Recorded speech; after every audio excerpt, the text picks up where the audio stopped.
Paano mo sisimulan muli ang buhay kung wala na ang taong nagbibigay kulay nun? Paano mo tatanggapin ang dahilan nito kung mas inuna nito ang sarili kesa sa'yo? Na halos wala nang matira sa sarili dahil ibinigay mo na sa kanya lahat. Si Ilona Marcelo, isang dalaga na umibig ng lubos. Kahit mawalan siya, maibigay lang ang kaligayahan ng nobyo. Ngunit sa huli, natalo pa rin siya nang mas piliin ni Cram Del Mundo ang iba kesa sa kanya. Tandang-tanda pa niya kung paano niya ibalot ang pregnancy test kit upang sana gawing surprise sa nobyo.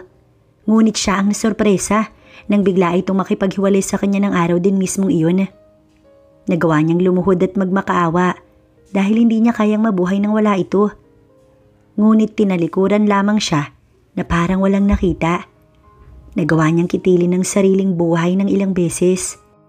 Ngunit ayaw pa yata siyang pahintulutan ng langit dahil lagi siyang nakakaligtas sa bingit ng kamatayan na siya rin naman ang may kagagawan. Ang tita niya ang tumulong para makabangon siya sa lahat ng yun. Ito ang tumulong para makabangon siya at maging matagumpay sa buhay. Nang makapanganak si Ilona, itinuloy niya ang pangarap sa ibang bansa. Umuwi lang siya ng Pilipinas nang maging ganap na doktor na ang dalaga. Ngunit may malaking puwang pa rin sa kanyang puso na pilit niyang kinakalimutan dahil iyon lang ang paraan para maging masaya siya ng tuluyan. Ngunit paano niya magagawa kung ang kambal niyang mga anak ang laging nagpapaalala sa kanya sa binata dahil ang mga anak niya ay bunga ng minsan ng pagmamahala nila ni Cram? Ang tanong, paano kaya kung isang araw magtagpo ang landas nilang muli ng binatang minsan na nanakit ng kanyang puso? Malaman kaya ng binata na may anak sila? Sabihin din nga kaya ni Ilona sa lalaki o ilihim ang lahat upang iganti ang sarili sa lalaking minsan nang nanakit sa puso niyang inosente? Ating alamin ang buong kwento. Ito ang reseta para kay baby. Inabot ng babae ang kapirasong papel. Salamat po, Dok. Salamat po talaga at may doktor na dito sa center.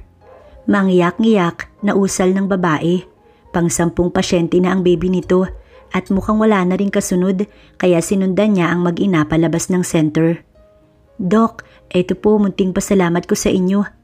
Nagulat siya nang may iabot itong isang plastic. Mga pinya! Wow, salamat dito. Nag-abala ka pa. Mukhang ang bigat naman ito tapos may karga ka pa, Ate Lani. Nagagalak niyang usal.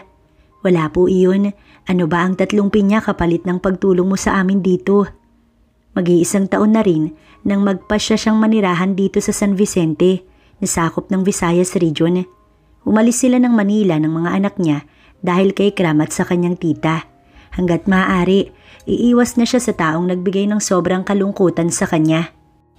Sa lalaking pinag-alaya niya ng buong buhay at kaluluwa. Pero kahit pala anong klaseng pagmamahal ang ibinigay niya, wala pa rin palang kwenta dahil mas pinili nito ang sarili kesa sa kanya. Umuwi sila ng mga bata rito sa lugar ng mama at tita niya at mas piniling magtrabaho rito sa bayan para makatulong sa mga kapos sa salapi. Bilang public doctor ay hindi rin naman madali, lalo na at siya lang ang nag-iisang doktor dito. Noong wala pa siya ay may doktor din naman. Yun nga lang ay isang beses sa isang linggo lang kung pumunta. Nakakaawa ang mga taong may sakit, mga batang may sakit, lalo at walang manggagamot. Nang malaman niya iyon, hindi siya nagdalawang isip na mag-apply para maging public doctor ng lugar. Kahit pedya siya, ay nagiging all-around siya dahil hindi rin kasi pwedeng tignan lang niya ang mga ibang pasyente na kailangan ng atensyon na kagaya niya. Hindi rin malaki ang sinasahod niya. Pero ayos na yun, ang mahalaga, makatulong siya rito sa mga tao sa bayan. Mommy! Napangiti si Ilona nang makita ang kambal niyang mga anak na palapit sa kanyang table. Tapos na po ang school namin, Mommy. I have 4 stars, oh. Look po, Mommy. Sabay taas ng magkabilang braso. Wow, ang talino naman ng sizan ko. Ako, Mommy, 4 din ang stars ko po. Kaso na-erase yung 2. Ngumiti siya nang ituro ni Saiki ang nabura na stars sa kanyang braso. It's okay, Saiki. Ang importante, nag-behave sa school at nakinig. Very good kayong pareho mga anak. Ate, sabi po pala ng Miss Lay, may meeting daw po ang mga magulang bukas. Nilingon niya si Maya na siyang yaya ng mga anak niya. Maganda si Maya at mabait. 6 na buwan na ito sa kanya. at masasabi niyang mabuti itong babae. 19 na si Maya at tumigil sa pag-aaral dahil wala nang pantustos ang mga magulang. Kaya nga nagyaya sa mga bata para daw makaipon, kaya nga't hindi niya dinedelay ang sahod ng dalaga. Titignan ko bukas kung walang halos magpapacheck up, sasaglit ako sa daycare center. Anya rito, ang school ng kambal niya ay malapit lang sa center. Natatanaw lang din sa labas. Daycare na ang dalawa dahil 4 na taon na ang mga ito. Masaya siya dahil napalaki niya ng maayos ang kambal. Kung sana buhay pa ang kanyang mga magulang, sigurado matutuwa ang mga yun. Pero wala sumalangit ng sabay ang magulang niya nung graduating siya ng high school. Kaya nga ang tanging naging magulang niya ay ang tita Belly niya na ngayon ay nawala na rin. Yun ang talagang inuwi niya dito noong 1 taon dahil na-diagnose itong may stage of breast cancer. Naalagaan niya pa ito ng mag-6 na buwan bago nawala at talagang sobrang sakit nun sa kanya. Dito sila na malagi dahil ang bahay nito ay sa kanya ipinamana, pati lahat ng mga naiwan nitong pera. Kaya kahit halos malaki ang sahod niya rito, hindi siya nahihirapan dahil may pera siya sa bangko. Bilang isang working mom sa twins niya, minsan ay hindi niya na nakakaya ang mga obligasyon bilang ina at doktor. Kaya nga kumuha siya ng katuwang. Mauna na po kami ate para makapagluto na po ako. Sige Maya, mag-iingat kayo sa pag-uwi. Yung mga bata ha, huwag mo nga hayaang mawala sa paningin mo. Opo ate. Matapos magpaalam ng mga anak niya, inihatid niya pa ito sa labas. Bye mommy! Sabay na usal ng 2 bata. Bye sweeties! Maglalakad lang ang mga ito dahil isang kanto lang naman at bahay na nila. Nang makaalis sa mga ito, muli siyang bumalik sa ginagawa niya.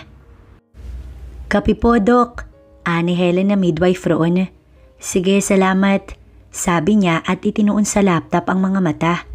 Ngunit saglit lang ang katahimikan niya nang may humahangos na isang lalaki. Duguan ang suot nitong pang-itaas habang palapit sa kanya. May doktor ba dito? Doktor, may doktor ba? Hiyaw nito. Tumayo siya at lumapit. Ako ang doktor. What happened? Nang makita siya, agad itong naginhawaan. Dok, ang boss ko nadisgrasya. Nasaan siya? Tara po, naroon siya sa labas. Dali-dali naman siyang sumama sa lalaking nakasuit. Huwag kang gumalaw para hindi ma-stress ang muscles mo. Kahit kakaiba ang pakiramdam ni Iluna, mas inuna niya ang kapakanan ng pasyente dahil isa siyang doktor at kahit anong mangyari, pasyente ang dapat una sa lahat. Kanina habang palapit siya sa lalaki, natigilan pa siya nang ito ay makita. Para kasing may kahawig ito. Hindi lang niya binigyan ng malalim na kahulugan dahil baka nagkataon lang na may kahawig itong tao. Next time, wag masyadong pairali ng yabang sa daan para hindi mapahamak. Sermon niya habang inilalapat ang bandage sa kaliwang binti nito dahil sa malaking gasgas. Ang ulo nito ay nagkaroon lang ng maliit na sugat dahil lumipad raw ang helmet nang tumilapon ito sa kanya. Hindi sumagot ang lalaki. Seryoso lang ito na nakatingin sa ibang dako. Animoy may kung anong iniisip. May mga gasgas din ng lalaki sa balikat. Mabuti na lang at naka-leather jacket ito ng itim at nakamaong ng makapal. Pero dahil siguro sa lakas ng pagkakatilapon, hindi na kinaya ng suot nito at napunit iyon, dahilan para magkasugat ang binti nito ng matindi. Reresetahan na lang kita para sa gamot na iinumin mo at gamot dyan sa mga sugat mo. Anya nang hindi siya nito pinansin. No need. Baritonong nagpatigil sa pagsusulat niya. Nilingon niya ang kasama nito. Pangalan ng pasyente. Anya dahil hindi pwedeng wala itong gamot dahil siguradong hindi ito makakatayo bukas oras na hindi niya bigyan ng reseta. Kaizan Del Mundo po, Dok.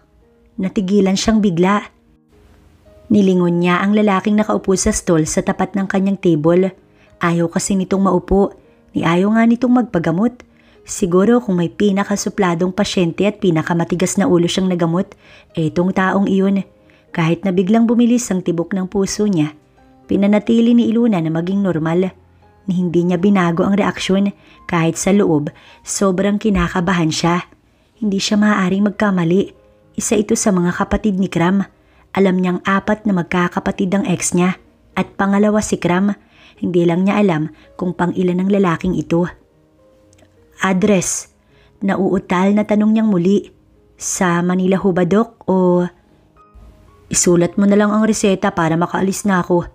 Seryosong ani ng lalaki. Ngayon lang nagtapat ang mga mata nila at nang makita niya iyon ng maayos, doon niya napagtanto at napatotohanan ng mga iniisip. Sigurado na siyang isa nga ito sa mga kapatid ng ex niya. What are you looking at? Kumunot ang noo nito at umarko naman ang kanyang kilay. Salamat ha. Sarcastic ang anya nang maibigay ang reseta rito. Sige, pwede na kayong umalis. Paglakarin mo yan nang malaman niya ang hinahanap. Pagmamaldita niya rito. Hindi sumagot ang tauhan nito. Umiti lang ng pilit na animoy ito ang mas nahihiya sa ugali ng amo. Salamat po, Dok. Let's go, Diego. Pagalit na tawag ng Kaisan sa tauhan, iika-ika man sa paglalakad, parang hindi man lang nababahala sa mga sugat. Ang dami pa man din itong sugat. Ang gusto nga niya kanina, isakay na lang sana sa ambulansya ng munisipyo. Pero kahit anong gawin niyang paliwanag at pakiusap rito, na hindi man lang tumayo sa kinauupuan habang nakayuko. Kaya bago pa man ito maubusan ng dugo, ginamot na lang niya ng pilit. Ang suplado naman nun, Dok. Ang gwapo-gwapo pero ang sama ng ugali. Napalingon siya. May mga kasama pala siyang nakatanaw sa papalayong lalaki. Kita ng mga OJT na mga nurse kung paano ito magmaldito kanina. Kaya alam ng mga ito kung paano siya pinakitunguhan ng taong yun. Sana lang talaga wala itong mabanggit sa kapatid. Pero sa tingin niya, hindi iyon magsasalita. Isa pa, hindi naman ito alam ang pangalan niya. Bakit nga kaya narito ang isa sa kapatid ni Kram? Dahil ang alam niya, nasa Manila lahat ng pamilya nito. At bakit na aksidente? Mukhang may hinahabol o may humahabol. Ayon sa nakita niya at naobserbahan, hindi ito basta-bastang tao lamang. Nang gamutin niya ang balikat nito kanina, umusli ang hawakan ng baril sa tagiliran nito. Kaya nga hindi na siya nagsalita ng marami dahil sa takot niya sa nakitang armas nito. Hayaan niyo na, siguro masyado lang na-stress sa nangyari sa kanya. Anya na lamang bago bumalik sa ginagawa niya. Nang sumapit ang hapon, nagpasya na siyang mag-out 4:00 ng hapon. Dadaan pa kasi siya sa palengke para sa ulam nila mamayang hapunan. At dahil makulimlim kaya siguradong uulan, magsisinigang siya at pritong isda. Paborito iyon ng mga anak niya. Napangiti siya sa kawalan. Naalala niya si Kram. Yun din kasi ang paborito nitong ulam. Maglalakad lang siya dahil hindi naman kalayuan ng tindahan. Mabuti na lang talaga't nasa bayan ng bahay niya. Kaya halos lahat ng lugar na pupuntahan ay lalakarin lamang. Pero napatigil siya sa gilid ng kalsada nang may isang magarang sasakyang tumigil sa tapat niya. Bumukas ang pintuan nun. Dok, mabuti na lang ho at naabutan ho kita. Nagulat siya. Ayun si Diego na tauhan ng pasyente niya kanina. Siguro nasa 34 pataas na ito. Mababa lang, mas matangkad pa siya sa tangkad niyang 5'4". Bakit, may nangyari ba? Lumabas ito ng kotse at halata ang takot sa mukha nito. Dok, maawa ka na. Puntahan mo naman po muna si boss. Nanginginig po siya sa taas ng lagnat niya, Dok. Ayaw niyang uminom ng gamot. Ayaw niya pong magpapunas. Baka ho anong mangyari sa kanya. Halatang nag-aalala talaga ito. Nag-aalangan man, ngunit sumakay pa rin siya ng sasakyan dahil hindi niya pwedeng pabayaan ng pasyente na siya ang gumamot dahil oras na may nangyari sa lalaki, siya ang may kasalanan. Nasaan ba ang pamilya ng boss mo? Medyo personal na ang tanong niyang yun. Hindi lang kasi niya matiis na hindi magtanong dahil kung tutuusin, pamilya kasi ang dapat nag-aalaga rito. Hindi po alam ng mga magulang ni Boss Doc at siya lang po ang narito at ako. Anito habang nagmamaneho at mayat maya kung lingunin siya. Tila dahan-dahang naglaho ang kaba sa puso niya. Hanggat maaari, iiwas na lang niya na hindi malaman ng lalaki kung ano ang buo niyang pangalan upang makaiwas siya sa mga posibilidad. Nandito na po tayo. Napatingin siya sa tinigilan nilang bahay. Ang ganda at ang aliwalas ng paligid. Ang hardin ay maraming namumulaklak na mga tanim at marami ring bonsai. May isang malaking puno ng nara sa gitna ng hardin pagpasok nila ng gate. Mukhang rest house o bahay bakasyonan, pero in fairness at ang laki sa iisang tao o isang pamilyang nakatira. Dito po tayo, Doc. Sumusunod lang siya sa likuran ng lalaki nang umakyat ito ng second floor. Habang ang mga mata, umiikot sa bawat bahagi ng kabahayan. Ang mga gamit ay puro mamahalin, high-tech na rin, pati ang pintuan na may password. Bawat madaanan niya, hindi maalis-alis sa mga mata dahil sa gaganda ng mga display. Kahit halatang panlalaki ang design at mga kulay. Kung hindi kasi black ay puti. Boss, nang buksan ni Diego ang pinto sa unang bahagi ng pasilyo, tinawag pa nito ang amo. Pero nang hindi sumagot, itinulak na nito ang nakaawang ng pintuan ng silid na yun. Boss, anong nangyari boss? Hindi na siya nagdalawang isip na lumapit nang makitang nakadapa ang lalaki sa sahig ng silid na yun. Nahulog yata sa kama at hindi na nakabangon. Ang taas ng lagnat niya, Diego. Nausal na lamang niya nang idampi ang palad sa noo nito. Mabilis niyang kinuha ang gamit sa dalang shoulder bag at mabuti na lang kompleto ang mga gamit niya roon at hindi niya iniwan sa center kanina. Inilatag nila ni Diego sa kama ang nanginginig na lalaki, tsaka niya ito tinignan. Maayos naman ang tibok ng puso, sadyang mataas lang talaga ang lagnat dahil sa pinsala sa katawan nito. Ikuha mo ko ng tubig. Lagyan mo ng ice cube at bimpo na rin, Diego. Aniya sa tauhan ng lalaki. Opo, Dok. Ngayon din po. Nang tumalikod si Diego, nagising naman si Kaizan. What are you doing here? Leave me alone. Madiin itong bigkas. Kitang-kita niya sa mga mata ni Kaizan ang sobrang kalungkutan. Hindi niya ito kilala, pero sa tuwing pagmamasdan niya ito, parang awang-awa siya. Kailangan mong magamot. Seryosong tugon niya. Hindi kita kailangan. Umalis ka na. Alam niyang hinang-hina ito at hindi rin nababawasan ang panginginig ng katawan nito. Walang tutulong sa'yo. Gusto mo bang mamatay? Hindi na rin siya nakapagpigil. I think it's better to die than to. Tumigil ka. Kung ano man ang nangyayari sa'yo, pagsubok lang yan. Huwag kang mag-iisip ng masama lalo na at wala kang alam kaya manahimik ka. Mariin siyang napapikit dahil sa malakas nitong bulyaw. Hindi na lang siya nagsalita. Tumayo siya at inalalayan si Diego sa daladala nang makita niyang pumasok ito ng pintuan. Kailangan niyang makakain. Magluto ka ng lugaw o sabaw. Anything na pwedeng makapagpainit sa sikmura niya, Diego. Mabilis namang tumalima ang lalaki. Nang tumalikod ito, tsaka niya sinimulan ng pagpupunas. Stop it. Pigil nito pero pinilit na lang niyang magbingi-bingihan upang mapunasan ito at humupa ang lagnat. Mukhang napagod sa pag-iwas sa tumigil na lang ito dahil hindi pa rin siya titigil kahit anong gawin ito. Papalitan ko ang bandage mo sa binti at ulo. Huwag kang malikot. Tahimik lang ito habang ang tanaw ay nasa nakasarang bintana.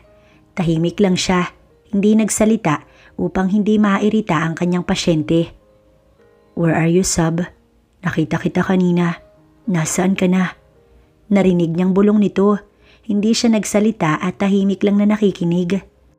I saw her from a distance, kaya hindi ko nakita ang SUV sa harapan ko. Nakatutok ako sa kanya. Ang ganda niya. May pumatak na luha sa kumot. Hindi pa rin siya umiimik at inabala ang atensyon sa ginagawa niya. Ayos na to, magpagaling ka para sa kanya. Hindi ito sumagot. Seryoso lang ang mukha nito habang nakatanaw sa kawalan. Mukhang may ideya na siya kung bakit ito nadisgrasya. Ngunit para saan yung baril? Akala pa man din niya may kaaway itong hinahabol o may humahabol rito kaya nadisgrasya. Ngunit mukhang mali ang mga ideyang yun. Tumayo siya at saktong ibinalik niya sa batyang may tubig ang bimpo nang magring ang cellphone nito na nakapatong sa tabi ng batya. Saglit niya iyong sinulyapan. Bro ang nakasave na pangalan. Iniwas niya ang tingin nang kunin ng lalaki ang cellphone nito. Hello? Where are you? Dumagundong ang puso ni Ilona nang marinig ang pamilyar na tinig na iyon mula sa kabilang linya. Si Kram iyon. Bigla na lang lumabas si Ilona upang umiwas sa pinag-uusapan ng magkapatid sa cellphone. Isa pa, iniiwas din niya ang sarili. Baka kung anong sabihin ni Raizan mahirap na. Napakalakas ng kabog ng puso niya habang nasa labas ng silid. Isinara niya iyon para hindi marinig ang pinag-uusapan ng mga ito.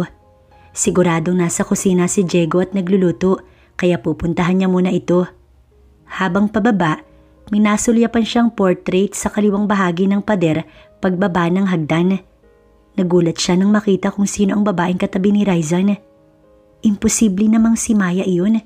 Pero sa ngiti at dimple, halatang halata na si Maya nga iyon. Ang buhok lang ang naiba dahil straight ang buhok ni Maya, samantalang kulot ang nasa larawan. Pero kung tititigang mabuti, si Maya ang nasa pader. Pero hindi pwede, baka nagkataon lang. Kahit nagugulo ng isip niya ang larawang iyon, isinawalang bahala na lamang niya upang mabawasan ng alalahanin. Mag-aalas 5 na rin ang mamataan ng mata niya ang wall clock sa ibabaw ng pader sa kusina. Siguradong hinahanap na siya ng mga bata. "Dok, nandyan po pala kayo." Ngumiti siya nang mapansin siya ni Diego. Dok, pasensya na po pero hindi po ako marunong kung ano po yung ilalahok sa iluluto ko. Napakamot ito sa batok. Anong meron sa fridge? Siya na ang kusang lumapit. Marami po, kaya nga po hindi ko matukoy kung ano ang hihalo. Natawa pa ito na parang nahihiya sa sarili. Maraming sangkap doon.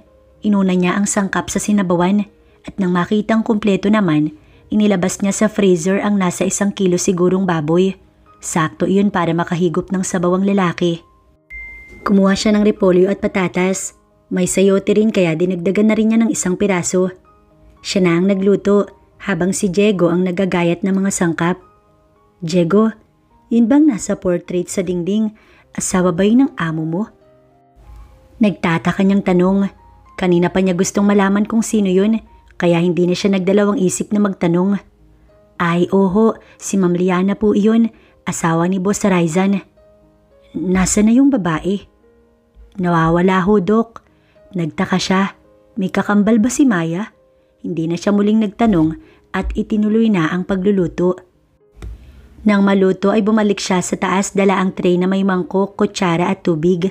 Kumuha na rin siya ng gamot sa reseta ni Raizan upang ipainom rito. "In a bit." "Okay, I'll wait you here, kuya." Bigla na lamang niyang nailapag ang dala sa side table dahil sa gulat. Nilingon siya ni Raizan at kita ang pagkagulat sa mga mata nito. Ibinaba nito ang cellphone. "Humigop ka ng sabaw at inumin mo ang mga gamot. Aalis na ako." Pagmamadali niyang usal. "Hey, wait." Tumigil siya sa paghakbang. "Aalis ka na?" Kinabahan siya. Akala niya kung ano na. "Oo, magpagaling ka, I have to go." Mabuti na lang at hindi na ito sumagot, kaya malaya siyang nakalabas ng silid nito. Dali-daling bumaba siya ng hagdan. Kailangan niya makaalis dito agad dahil sa narinig niya, bigla na lang siyang kinabahan ng sobra-sobra. Kung hindi siya nagkakamali, parating na ang kuya nito at si Kram lang ang narinig niyang kausap nito kanina. "Dok!" Palabas na siya ng pintuan nang tawagin siya ni Diego. "Uuwi na po kayo?" "Oo, kailangan paggabi na rin kasi." Anya upang pagtakpan ang totoong iniiwasan niya, ang magkita sila ni Kram. Tahimik na ang buhay niya. Tanggap na rin niya na wala na talaga sila. "Ihahatid ko na po kayo, Dok." "No, hindi na kailangan. Dito ka na lang at punasan mo yung amo mo hanggang humupa ang lagnat. Siguraduhin mong maiinom niya lahat ng gamot niya para hindi mamaga at manakit ang mga sugat niya at upang bumaba na din ang lagnat niya." "Sige ho, Dok, salamat ho ulit." Tumango na lang siya at mabilis na lumabas ng bahay na iyon. Kailangang makaalis siya bago pa man dumating si Kram. May face mask siya sa bag at may eyeglass din doon. Sinuot niya iyon bago humakbang palabas ng gate. Kung sakali mang madaanan siya, at least siguradong hindi siya mapapansin. Bakit ba kasi siya narito? Bakit ba ipinasok niya ang sarili sa ganitong sitwasyon? Maayos na sana, pero mukhang ngayon ay magugulo na naman. "Dok! Dok, sandali lang po." Napalingon siya dahil sa lalaking tumatawag sa kanya. Tumatakbo ito patungo sa kinatatayuan niya. "Eto po, ipinabibigay po ni boss." Isang sobre. Kinuha niya at binuksan yun. Pera, malaking pera. "Pasasalamat niya po yan. Ako na po ang nagsabi kasi hindi iyon nagsasabi ng kahit salamat man lang sa ibang tao." Ngumiti siya at agad ibinalik ang pera sa lalaki. "Hindi ko kailangan yan. Salamat na lang, Diego. Pakisabi okay na sa akin na uminom siya ng gamot para gumaling siya." "Pero Dok, I need to go." Saktong tumalikod siya nang may dumaan namang sasakyan. Hindi niya nanilingon ang sasakyang yun at tuloy lamang sa paglalakad. "Si Boss Kram yun ah." Rinig niyang usal ni Diego nang talikuran niya ito. Dumagundong bigla ang puso niya dahil sa kaba.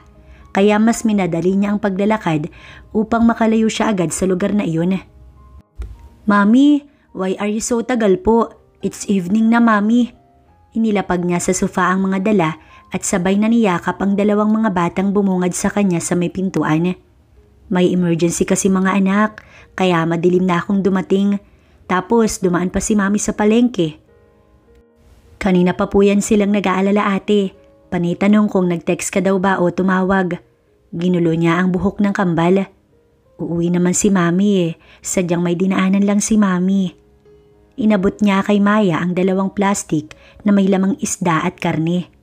"Pakiluto na lang, Maya. Pagod na kasi ako." "Opo ate, pahinga po muna kayo habang inihahanda ko po yung hapunan natin." Hindi na lang muna niya sasabihin kay Maya ang tungkol sa mga nakita niya kanina. Dahil kung tutuusin, napakabata pa ni Maya para magkaroon ng asawa. Isa pa, kung alam nito at may asawa nga. Bakit ito narito at parang wala namang alam sa mga ganoong bagay? Maaari kayang nagka-amnesia? Pero imposible kasi talaga dahil simula nang narito si Maya. Wala siyang nabalitaang nadisgrasya ito o kung ano paman. Baka siguro kamukha lang o talagang nagkataon lamang ang lahat ng yun. Naligo siya matapos makapagpahinga. Habang nasa silid, nasa ibabaw naman ng kama ang dalawang mga anak niya. Hawak ang cellphone. Hindi niya na inabala dahil tahimik ang mga itong naglalaro roon. Matapos matuyo ang buhok, tsaka siya lumapit sa dalawa. "Mami, sino po ito?" Ani Zaiki sa kanya. Bunso ito at talagang palatanong, samantalang ang panganay niyang si Zaizan ay kabaliktaran sa kapatid. Identical twins ang dalawa. Kaya nga hirap ang mga kakilala niyang tukuyin kung sino si Zaizan at kung sino naman si Zaiki. Pero sa kanya bilang ina, kilalang kilala niya ang dalawa. Sa tinig pa lang ay malalaman na. Malambing kasing magsalita si Saiki habang si Saisan ay laging malakas ang boses kahit hindi naman galit. Iyakin lang si Saiki kaya laging to the rescue ang kuya nito lalo na sa school. Kaunting salita lang kasi sa batang to iiyak na. Kaya laging sinasabi ng kuya nito na bakla ang kapatid dahil talo pa raw ang isang babae sa pagkaiyakin. Lagi niyang sinusuway ang kuya nito dahil ito ang mas nakakaintindi. Ngunit hindi naman niya maiaalis na gusto lang ni Zaizan na maging matapang ang kapatid. "Where?" Si Zaizan ang kumuha ng cellphone at zoom in ang photo. Bigla siyang kinabahan. Saan naman nakuha ng dalawang ito ang picture na yun? Si Kram iyon na nakasolo. "Saan niyo nakuha yan mga anak?" Agad niyang kinuha ang cellphone at hinanap kung saan napunta ang dalawa. Mariin na lang siyang napapikit upang itago ang kaba. Mismong sa Facebook account ni Kram napunta ang dalawa. Agad niyang pinuntahan ng search history. "Kram," nilingon niya si Saizan. "Anak, paano niyo nalaman ang pangalan na to?" Sabay turo sa word na Kram sa search history. "Kasi po classmate namin yun, Mami. Kram Benedict Lostros. Sabi ni Saiki, hanapin namin yung account po dyan. Sabi kasi nung classmate namin, may Facebook po siya 4 na taon lang ang mga batang ito. Pero kung makapag-isip, akala mo'y mga matanda. Marunong pang mag-spell ng gustong hanapin, yung mismong nahanap pangalan ng ama ng mga ito. Bigla niyang inerase ang pangalan doon at binlock ang account na yun. Hindi kasi pwedeng malaman ng mga bata ang totoo. Ayaw na niyang ipaalam na nasa Manila lang ang ama ng mga ito. Hindi siya papayag sa ginawa nito sa kanya. Kulang pa ang itago ang mga bata rito. Kahit habang buhay gagawin niya, wag lamang nitong malaman ng katotohanan. Stranger yun mga bata, hindi ko yun kilala kaya hayaan nyo na, okay? Next time, sabihin nyo kay Mami kung may gusto kayong hanapin para si Mami na lang ang maghahanap, okay? Tumango naman ang mga ito. May Facebook account siya pero iba ang pangalan. Pangalan iyon ng kambal niya at hindi rin siya nagpo-post ng kung ano-ano dahil iniiwasan niyang makita ni Kram o kung sino sa mga kaibigan nito. Ang account niya ay para lang sa mga balita at mga kaganapan sa mundo. Wala nang iba pa. Kinabukasan ay dumiretso na siya sa daycare center. Saglit lang naman daw ang meeting kaya siya na ang naghatid sa mga bata. Ginanap ang homeroom PTA meeting at nag-announce din ng mga activities kung kailan. At dahil private school, talagang palakasan ng donation. Hindi na siya nagtaas ng kamay.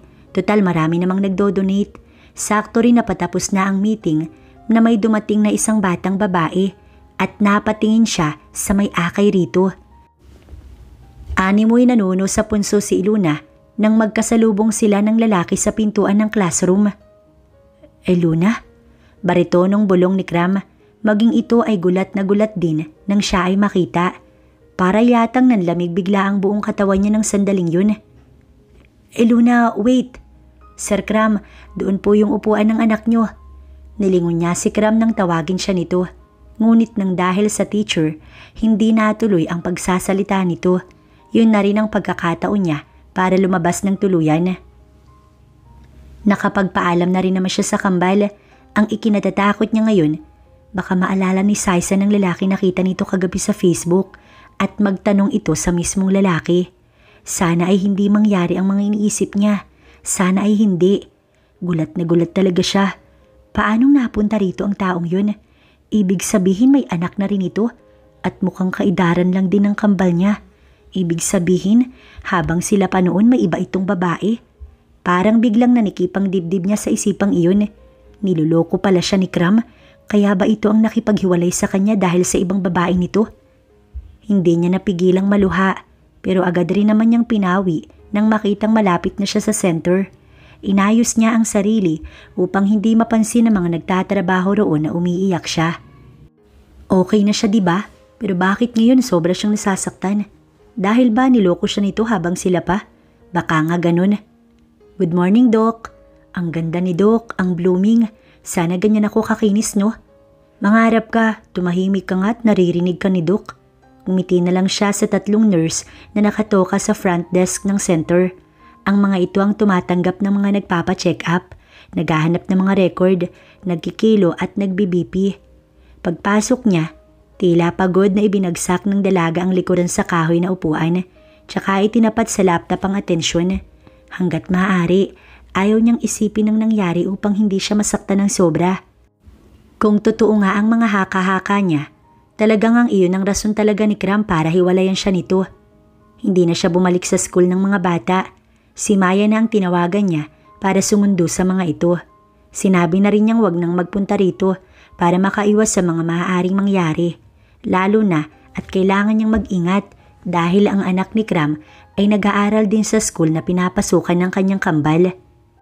Noon ay nagdadalawang isip pa siya kung itatago ba ang mga bata ng tuluyan. Pero sa nalaman niya ngayon, mukhang iyon na nga ang tamang gawin. Dahil para ano pa? Para saktan ng mga anak niya? Dahil ang ama ng mga bata ay may pamilya na at may anak pa. Tay, huwag niyo humunang babasain ang paa niyo para maiwasan ang infeksyon. Inumin niyo po yung antibiotic na ibinigay ko para sa mabilis na paggaling ng sugat ninyo. Ngiting paliwanag niya sa may edad na lalaki. Nataga daw nito ang binti ng hindi sinasadya habang namumutol ng mga damo sa palay. At ilang araw na ang lumipas bago ito dalhin sa center. Ang sugat ay namamagana. Hindi na rin ito makalakad ng maayos. Kung hindi pa masyadong malala, hindi pa ipapadoktor. Opo, Dok. Salamat ng marami. Salamat ho, Dok. Ani ng asawa nito. Sige po, mag-ingat po kayo sa pag-uwi. Palabas na ang mag-asawa. Sinundan pa niya ng tanaw. Ngunit nang makita niya ang isang lalaking papasok, bigla na lang nagbago ang mukha niya. Agad siyang tumayo nang ilibot nito ang paningin na animoy may kung sinong hinahanap. Narinig niya ang mahinang tilian ng mga nurse at midwife sa unahan, pero hindi niya iyon binigyang pansin at agad na tumalikod para sana hindi na siya makita ng lalaki. Si Doc Iluna ba? Ayun yung table ni Doc. Narinig niyang sabi ng isa sa mga nurse. Hindi siya lumingon at tuloy-tuloy sa paglalakad nang bigla nitong tawagin ang kanyang pangalan. Dire-diretso ang lakad niya patungo sa birthing facility. Ngunit napalingon siyang bigla nang hawakan siya ng lalaki sa braso. Tsaka pilit iniharap sa dako nito. Iniiwasan mo ba ako, Iluna? Tanong nito na may seryosong tinig. Direktang tinitigan niya ito sa mga mata. Bakit? Para ano't iiwasan kita, Mr. Del Mundo? Matatag na sambit niya kahit na sa loob talagang sobra-sobra ang kaba niya. Bitiwan mo ko. At biglang hinila ang braso na hawak ng lalaki. Napansin niya ang pagbabago ng mukha nito.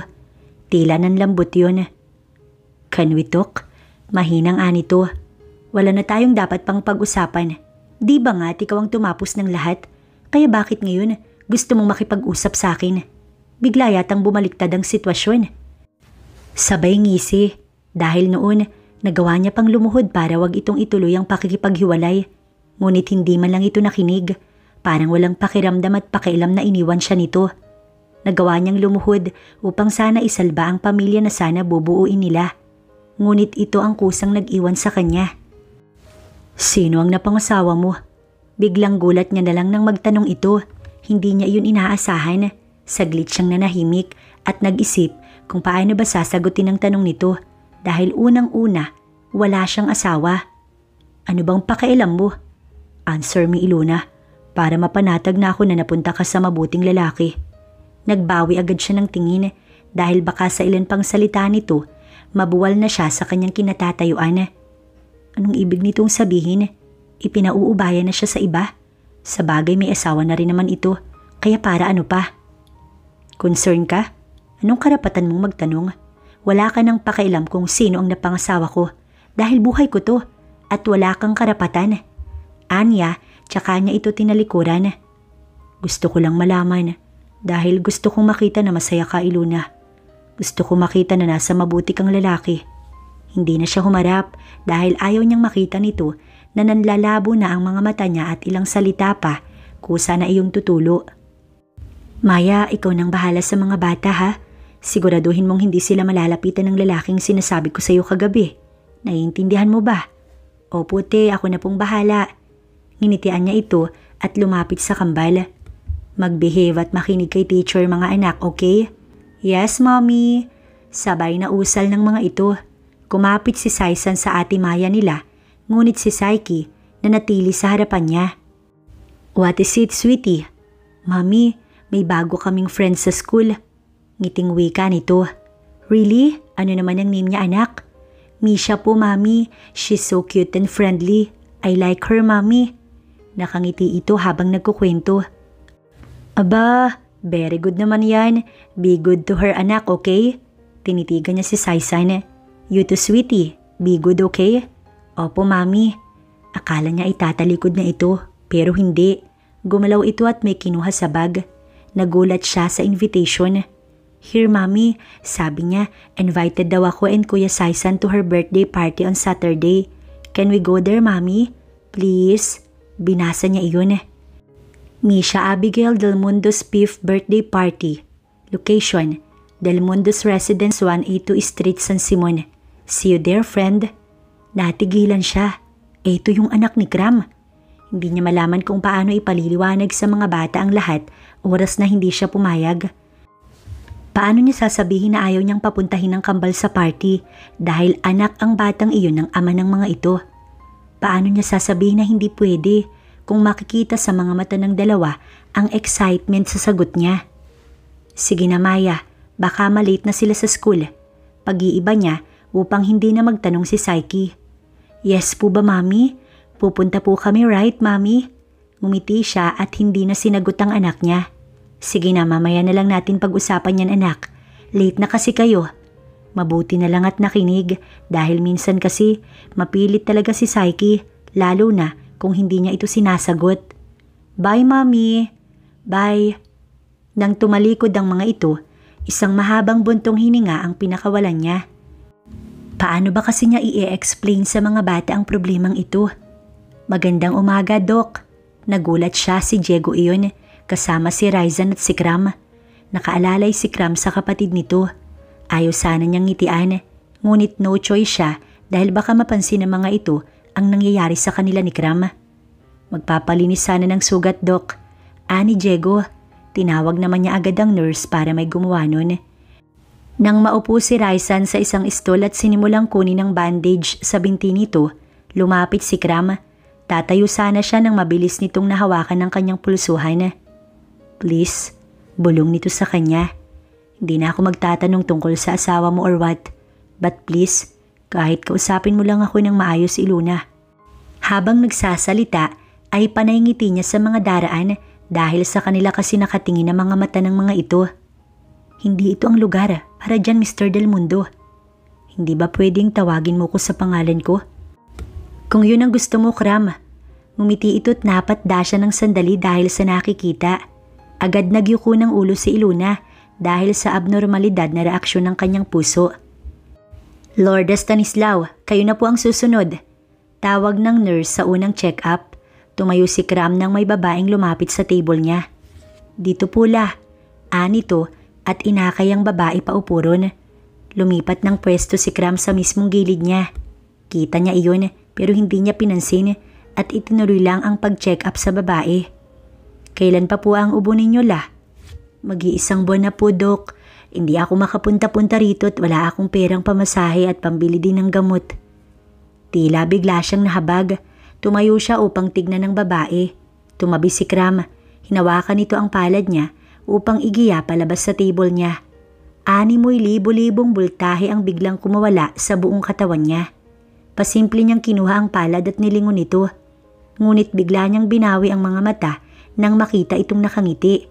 Naiinis siya na hindi niya maintindihan. Bakit kasi narito ang taong to?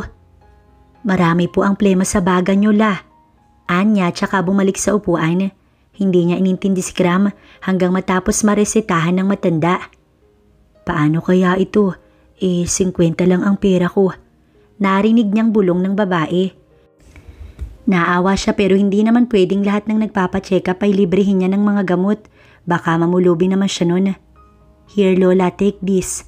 Nagulat si Iluna nang lumapit bigla si Kram sa matanda at inabutan ito ng buong 1,000. Hindi makapaniwalang tumingin ng babae sa binata. Talaga ba, iho? Tumango si Kram. Maraming salamat, iho. Naluluhan itong ani. Tumingin ito sa kanya. Napakabuti ng asawa mo, Dok. Maraming salamat sa inyong dalawa. Para yatang napipi siya nang marinig ang salitang asawa.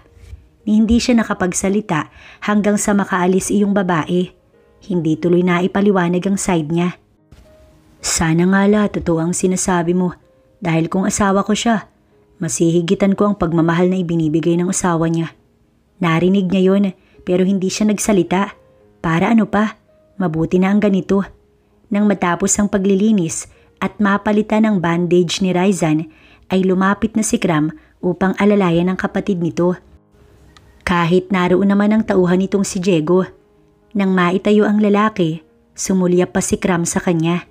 Tila may nais sabihin ngunit hindi masabi. Ibinaling niya sa ibang direksyon ng mga mata upang umiwas sa tingin nito. Dok, mauna na po kami. Ani Diego. Si Raizan hindi man lang tumingin sa kanya. Palabas na ang mga ito nang lingunin niya. Mami! Pero sa sigaw na iyon, biglang kumabog ng malakas ang kanyang puso. Lalo na nang dumaan mismo sa gilid ni Kram ang mga bata. Nakita niya kung paano sundan ng tanaw ng lalaki ang kambal niya. At kita rin sa mukha nito ang gulat at pagtataka. Paanong narito ang kambal? Gayong sinabi niya na umuwi ng diretsyo matapos ang klase. Mami, si Ate Maya, nahimatay po siya. Doon siya tumayo at kinabig ang dalawang mga bata. Asan siya mga anak? Outside po. Nakita na lang niyang ipinapasok ng mga nurse ang yaya ng kambal sa loob ng center. Muli niyang nilingon si Kram at hindi ito nagalaw sa kinatatayuan nito. Liana? Ngunit nang bumalik si Raizan sa loob, agad itong gumalaw at humabol. Liana! Liana! Hindi niya alam kung ano ang isusunod dahil sa sunod-sunod na mga pangyayari ni hindi niya magawang gumalaw sa kinatatayuan dahil sa mga nakikita ngayon. Ano ang kanyang uunahin? Ate, napalingon si Iluna nang marinig ang mahinang tinig ni Maya. Kamusta ang pakiramdam mo? Okay ka na ba? Pilit itong bumangon. Sa lying in siya inilagay dahil walang mahihigaan sa center dahil puno na rin ang mga nagpapacheck up. Medyo okay na po ate. Panay ang libot ng tingin nito na parang may hinahanap. Yung kambal po, hindi ko po sila nadala pa uwi. Nawalan po ako bigla ng malay. Nasaan na po yung kambal te? Halatang nag-aalala ito sa dalawang bata. Don't worry about them. Nasa table ko sila sa labas. Huwag kang mag-alala dahil silang dalawa ang tumakbo patungo rito para sabihin na nahimatay ka Maya. Nakahinga rin ito ng maluwag. Sorry ate, hindi ko ho alam kung bakit ako nahimatay. Ang natatandaan ko lang, may lalaki na pilit akong kinakausap sa isip ko. Hindi ko ho siya kilala. Doon na pumasok sa isip niya ang nakita niya kahapon sa rest house ni Raizan. Hindi nga kaya si Maya ang nawawala nitong asawa? No, that's impossible. Hindi na lamang siya nagsalita ng kung ano paman, tsaka na kapag maayos na ang kalagayan ni Maya. Si Raizan ay nasa labas, hindi muna niya pinapasok dahil talagang nagwawala ito. Sige na, magpahinga ka na lang muna, lalabasin ko lang ang mga bata. Tumango ito at bumalik sa pagkakahiga. Pagbukas niya ng pinto, si Raizan ang kanyang nabungaran. Sumilip pa ito sa loob ng kwarto. Liana? Pinigilan niya, ngunit itinulak siya nito. Huwag mo kong pigilan. She's my wife. Madiin itong usal. Parang bigla siyang natakot sa titig at tinig nito. Inayos ni Iluna ang sarili tsaka hinayaan na lang si Raizan. Masyado itong agresibo ng mga sandaling yun. Iniwan niya ang dalawa para makapag-usap. Pero sa mukha ni Raizan, parang hindi niya iyon pwedeng pagkatiwalaan. Parang handang manakit anumang oras. Kaagad na pinuntahan ni Iluna ang kambal sa labas dahil sigurado siyang hindi lang iyon titig na ni Kram. Alam niyang kakausapin ito ang kambal. Naisin man niyang ilayo ang mga bata kanina. Hindi rin niya magawa dahil mas inuna niya si Maya. We have no daddy. Sabi ni Mami sa tiyan pa lang kami, wala na kaming daddy. Yeah, Zyke is right, Tito Kram. Nasaan daw ang daddy ninyo? We don't know. Wala pong sinasabi si Mami about him. I think nang sinabi ni Mami na wala kaming daddy, it means dead na. Palapit pa lang siya, rinig na rinig niya ang mga tanong at sagot ng mga anak niya. Sabi na't hindi basta-bastang tititigan lang ni Kram ang kambal dahil sigurado siyang pansin nito ang pagkakahawig ng twins sa mukha nito. Oo, hindi iyon maipagkakaila dahil ni Katiting walang nakuha ang dalawa sa kanya. Lahat ay sa ama ng mga ito. Mula buhok, muka, hugis ng ilong, mata at pati nga pagngiti ng ama ng mga ito ay nakuha lahat ng yun. Mami! Napatayo bigla ang kambal at lumapit sa kanya. Lumingon si Kram. Seryoso ang mukha nito. Salamat sa pagbabantay sa mga anak ko. Pwede ka nang bumalik sa loob. Baka kailangan ka ni Raizan. Anak mo? O mga anak natin, Iluna. Alam niyang may posibilidad na malaman ito ang lahat. Pero hindi ganito kabilis. Tinignan niya ang mga bata at nakatingin lang ang mga ito sa kanilang dalawa. Twins, puntahan niyo muna si Ate Maya sa loob. Bantayan ninyo hanggang sa makabalik ako, okay? Nag-aalala kasi talaga siya na baka kung anong gawin ni Raizan kay Maya. Yes, Mommy, sagot ni Saiki.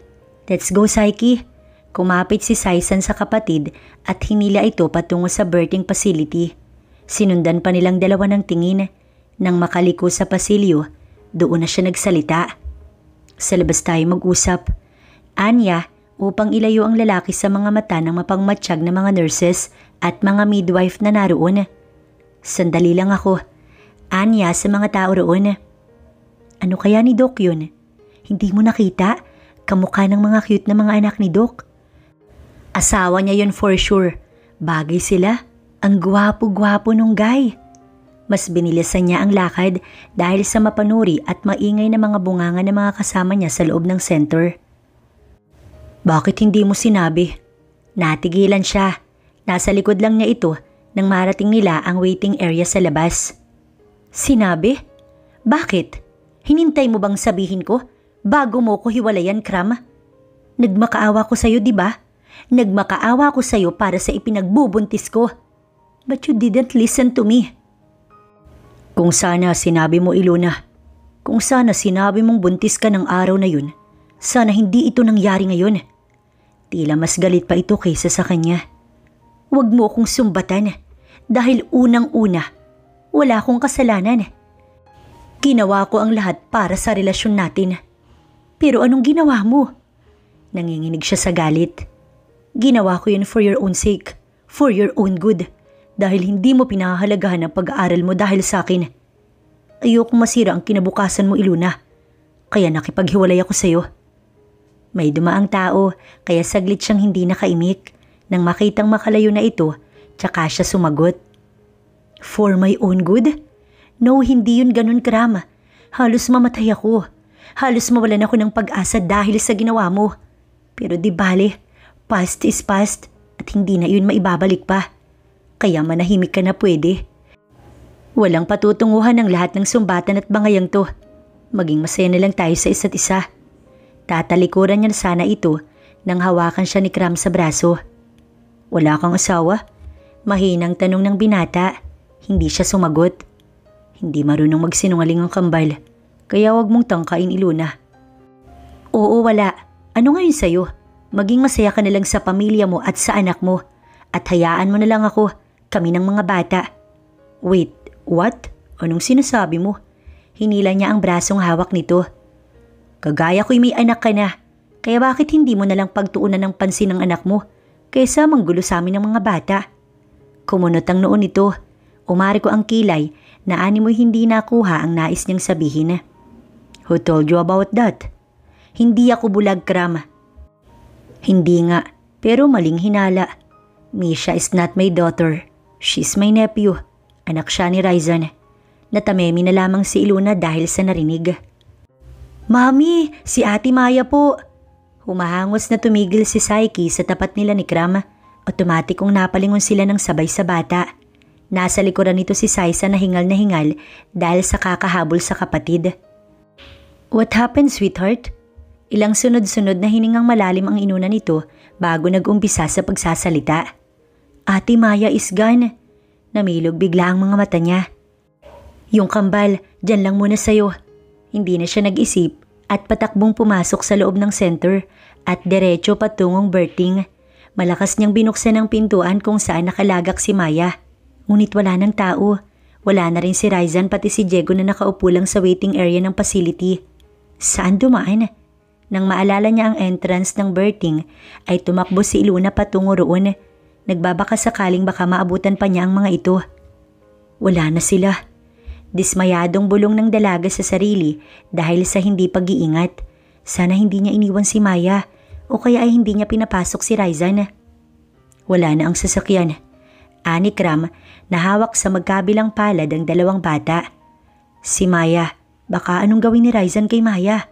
Nag-aalalang anya. Nadismaya siya sa sarili.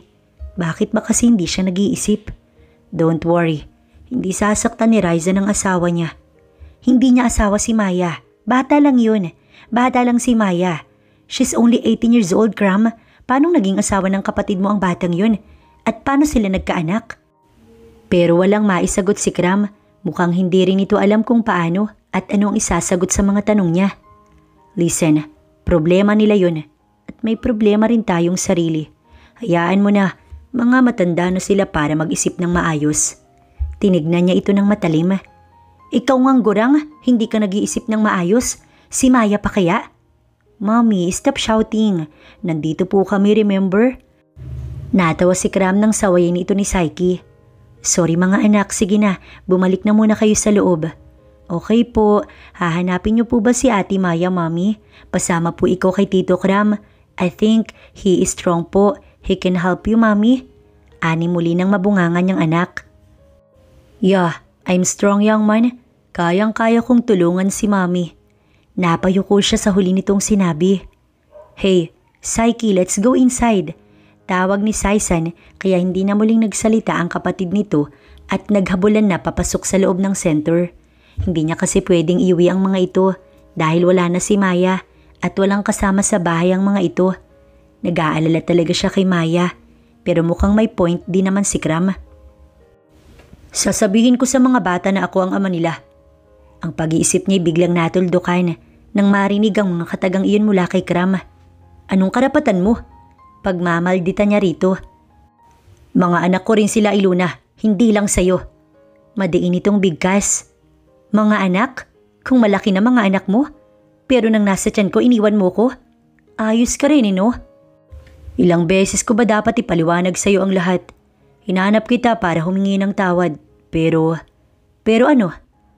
Kala ko kasi nag-asawa ka na dahil sa mga narinig kong boses ng mga bata sa cellphone nang tawagan ka noon ni Haya. Hindi na siya nakapagsalita pa. Naalala niya yun.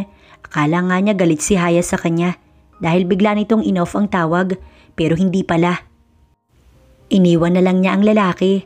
Tinawag pa siya pero kanina pa kasi siya tinatawag sa loob dahil sa madami ng pasyente.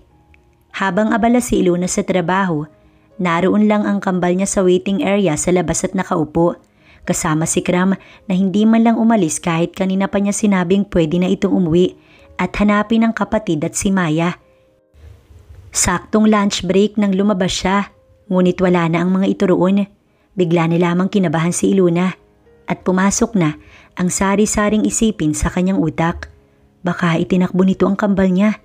Baka nagalit ito dahil sa ginawa niya, kaya nito kinuha ang mga bata. Hindi siya mapakali. Nurse Joy, nakita mo ba yung mga bata rito? Lumingon ang babaeng tinawag niya. Nandyan lang po sila kanina kasama ng daddy nila. Hindi na siya nagprotesta sa sinabi ng babae. Baka bumili lang, Dok. Narinig ko kasing starving na raw si Saiki kanina eh. Saan kaya sila bumili? Hindi ko po alam, Dok. Iniwan na lang niya ito at hinanap na ang mga anak niya. Kinakabahan talaga siya. Hindi siya mapakali at panay ang tingin sa unahan. Hay, bigla siyang napalingon nang marinig ang pamilyar na tinig na iyon. Here, kumain ka muna. Ibinili ka namin ng mga bata ng lunch. Hindi na siya nakaimik. Agad lumapit sa mga bata at niyakap ang mga ito. Why are you crying, Mommy? Ani Saisan. Wala, kinabahan lang si Mommy. Kumalas ang dalawa at siya ay tinignan. Why, Mommy? Bumili lang kami ng food for you. Oo, I'm sorry. I'm just worried na baka... Tinignan niya si Kram. Hindi ko tatangayin ng mga bata nang hindi ka kasama, babe. Natameme na lang siya. Tsaka pinasadahan ng dalawang bata na parang nasiyahan pa sa narinig. Mukhang gusto nilang ulitin ko yung babe. Shut up, bulong niya rito at hinuklit ang paper bag na hawak tsaka tumalikod sa tatlo. See, sabi sa inyo, suplada yung mami ninyo. Narinig niya yun kaya inirapan niya si Kram. Natawa na lang din ang kanyang kambal. Halos buong gabing hindi nakatulog si Iluna. Sa dami ba naman ang iniisip niya ay parang hindi niya na magawang matulog. Sinubukan niya. Ngunit kahit nakapikit, hindi man lang nakikisimpatya ang kanyang diwa. Mag-aalas 4 nang magpasya siyang bumangon.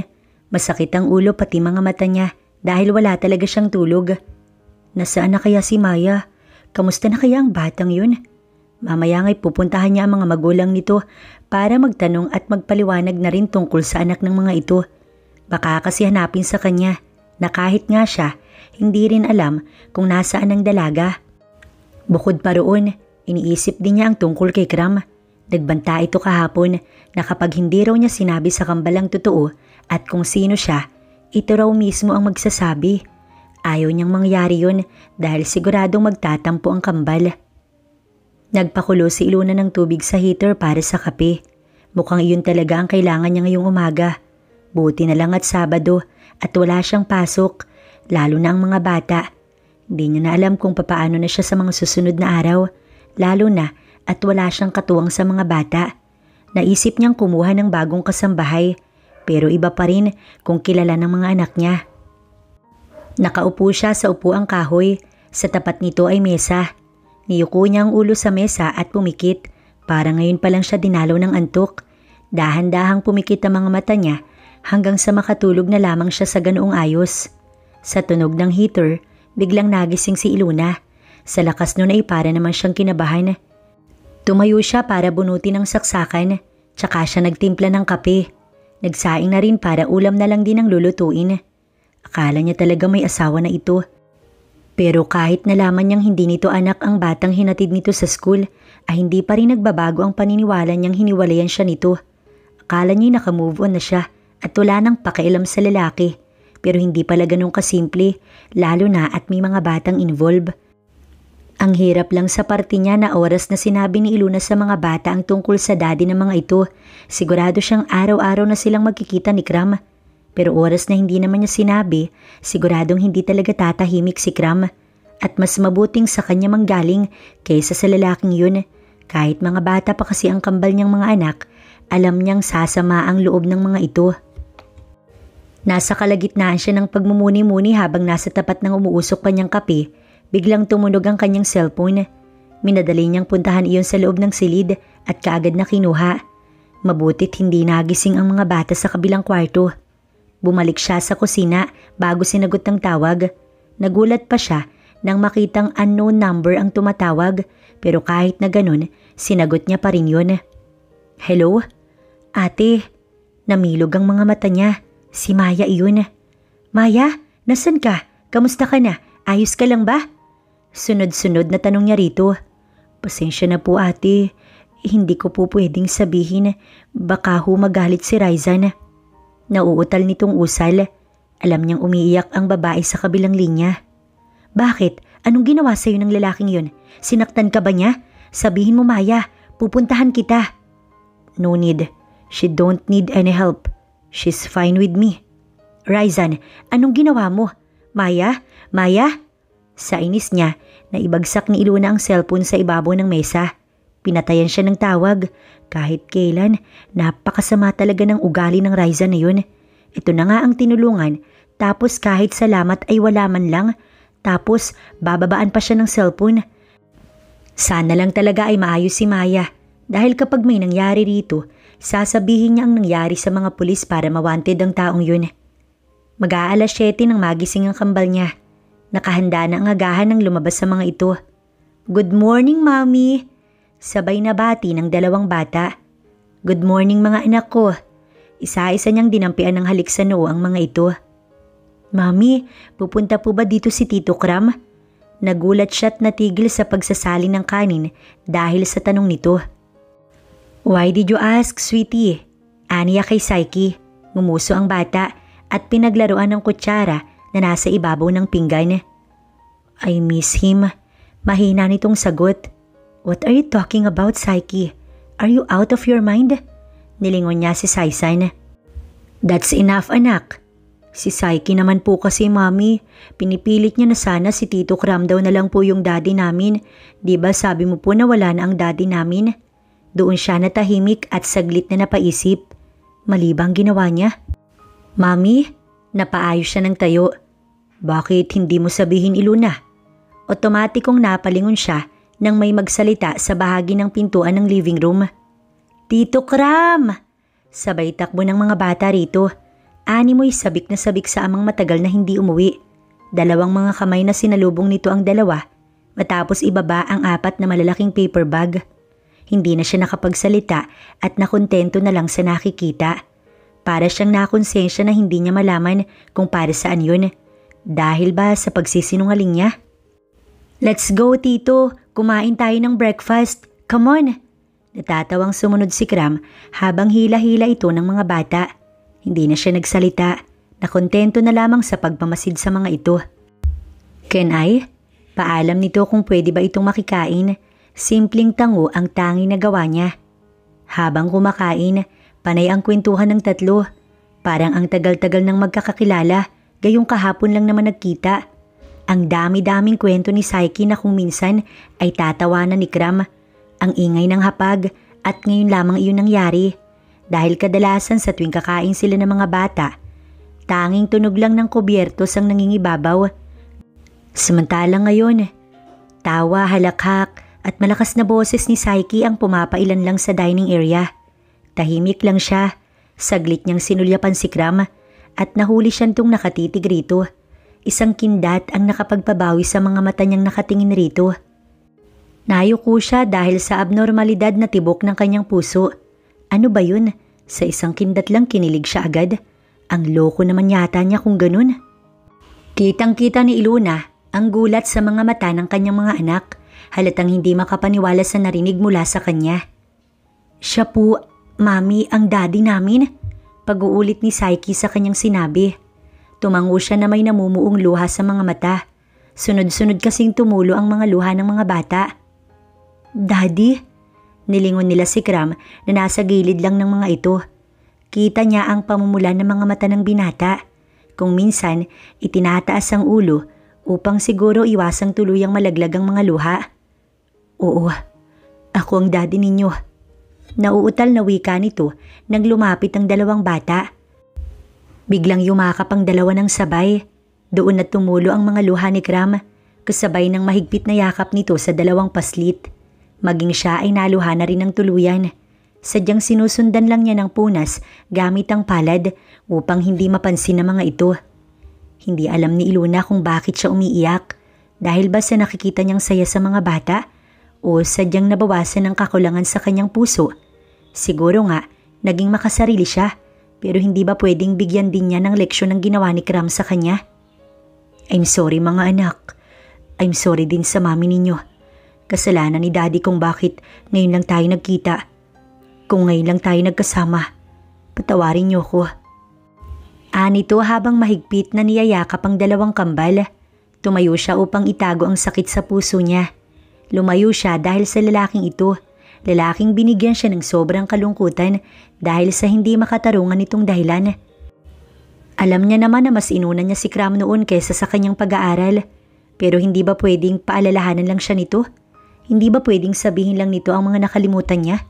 Kailangan ba talagang iwan siya? Ang sakit lang sa kanya na napakababaw ng naging dahilan nito. Diretso siya sa kusina. Matapos tuyuin ang mga luha, naghugas siya ng mga plato at naglinis ng mga kalat roon. Maya-maya, narinig na niyang nagtatawanan at halatang nagkakasiyahan ng tatlo sa sala. Hindi niya napigilang silipin ang mga ito. Wow!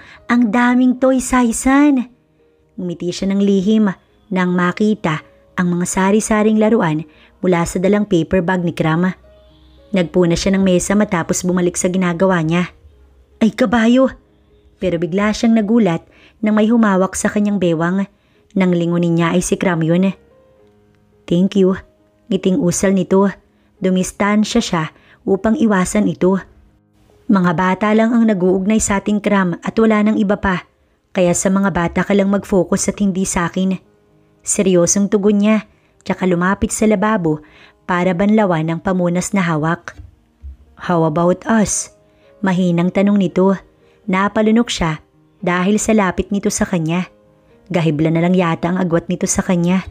Muli siyang umatras. Wala nang tayo at ikaw ang tumapos nun Kram. Kaya tigilan mo ng kakatanong mo dahil alam mo kung anong sagot ko. Abogado ka hindi ba? Saglit itong natahimik. Hindi na maibabalik ang dati kung yun ang nasa isip mo dahil iba na ang noon kesa ngayon. Sa paglipas ng mga taon, lumipas na rin ang dating pagmamahal ko sa'yo. Masasabi kong wala ka ng halaga sa akin ngayon. Kaya sana, tanggapin mo na lang na mga bata lang ang namamagitan sa atin. Pilit na pilit lahat ng mga sinasabi niya pero kailangan niyang sabihin upang ipakita rito na kaya niyang baliwalain ang minsan ng naging buhay niya.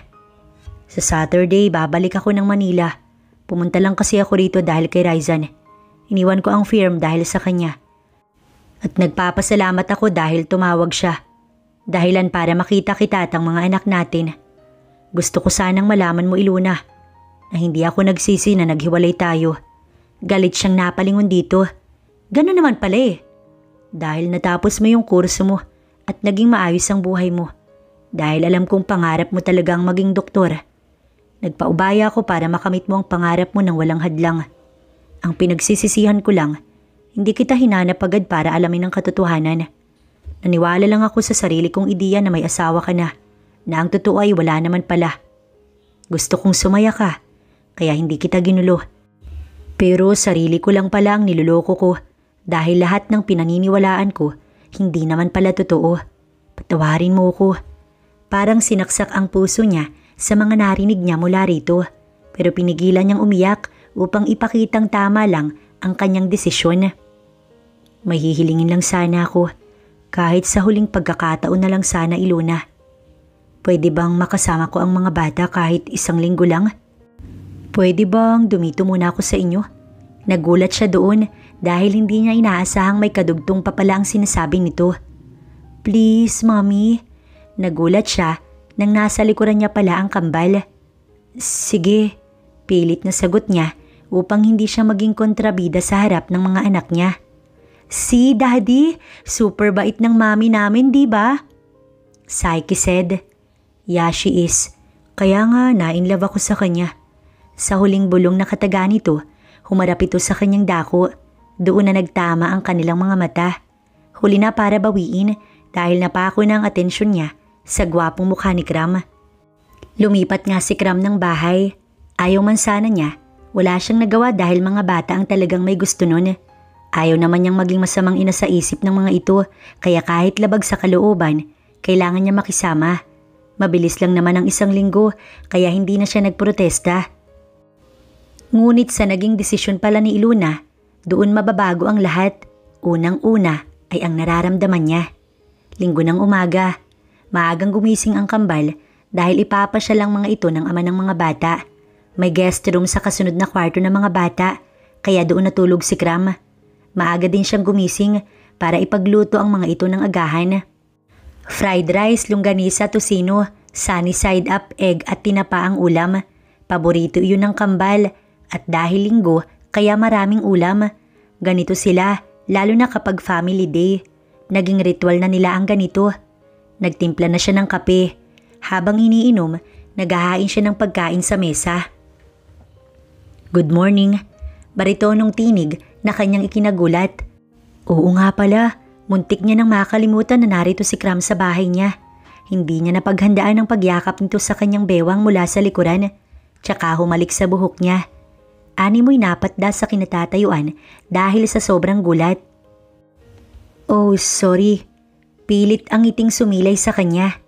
Nasanay kasi ako noon kapag nasa kondo ka at sa ting mabubungaran kita sa kusina ko. Tama naman ito pero matagal na yun. Nakita niyang tumingin ito sa kape niya. Agad niyang kinuha dahil sigurado siyang iinumin iyon ni Kram. Alam na alam niyang ugali nito.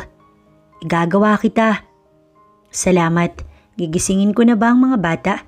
Tumango siya at sinundan ng tingin ang kakatalikod na lalaki. Doon humupa ang kaba niya. Bakit ba siya kinakabahan? Para namang may ginagawa itong ayaw niya. Nang bumalik ito ng kusina ay kasabay na ni Kram ang 2 bata. Good morning, Mommy! Good morning, sweeties! Kanya-kanya na ring pwesto. Si Kram ang naglatag ng pinggan sa 2 at eto na din ang naglagay ng pagkain. Nang makaupo ito ay iniabot niya ang kape nito. Thank you, babe.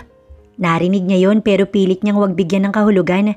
Pero ang tingin ng kambal sa kanya ay parang kakaiba. Nakangiti ang mga ito na tila kinikilig. Parang alam na alam ang pakiramdam na yun. Kumain na mga anak. Doon lang gumalaw ang kamay ng bawat isa. Pero si Kram hindi naalis ang titig sa kanya. What? Bulong niya rito. You look so beautiful, babe. Napabawi siya agad ng tingin dahil sa bulong nito. Ano bang problema ng taong to? Kailangan bang pakiligin siya umagang umaga? Kahit kakaiba ang talagang pakiramdam niya, pinipilit niyang maging normal. Hindi kasi pwedeng ipakita rito na apektado siya sa mga kalukuhan nito. Matapos kumain, hinayaan muna niya ang pinggan sa lababo at pinaliguan ng 2 mga bata. Ngayon lang talaga siya nahirapan ng ganito dahil halos lahat ay sa kanya. Hands-on sa lahat ng bagay kahit sa pagbibihis sa kambal. Huwag kayong malikot, okay? Para hindi madumihan. Dito lang muna kayo sa kwarto. Maglilinis muna ako ng kusina para makaligo na rin ako, okay? Opo, Mami. Narinig niyang sagot ng 2 bata. Paglabas niya ay nadaanan niya ang silid ni Kram. Nakaawang iyon. Hindi niya alam pero parang may nagtutulak sa kanya na silipin ng loob. Pero nang biglang may kumalabog sa loob nun, doon na siya kinabahan. Sumilip muna siya at namilog ang mata ni Ilona nang makitang nakahandusay si Kram sa sahig. Dali-dali siyang pumanhik at ito ay dinamayan. Kram! Kram! Are you okay? Kram, please, answer me. Mukhang nawalan ito ng malay. Mabilis ang naging galaw niya upang tawagan ang ambulansya. Maayos naman ang tibok ng puso ni Kram, pati ang heartbeat. Maya-maya naman ay nagising ito. Hey Kram, are you okay? Dadalhin kita sa hospital. Pilit itong bumangon. No need, babe. Okay lang ako. No, you're not. Nagkukulay yellow ka, oh. Anya, kinakabahan siya. Parang hindi naman siya doktor kapag ganito. Nasobrahan lang ako sa kape. I just need my medicine. Nasaan ba ang gamot mo at kukunin ko? Here. Lumingon siya para makita kung saan ito nakaturo. Ouch! Sira ulo. Anya, dahil sa labi ito nakaturo. Saan nga? Inis niyang tanong. Sa drawer. Kahit halatang may masakit, nagagawa pang magbiro. Nang makita niya ay nagtaka siya. Dahil para sa atay yun. Anong nangyayari? Uminom muna ito ng gamot bago siya sinagot at inalalayan niya ito paupo sa kama. Isa na lang ang atay ko.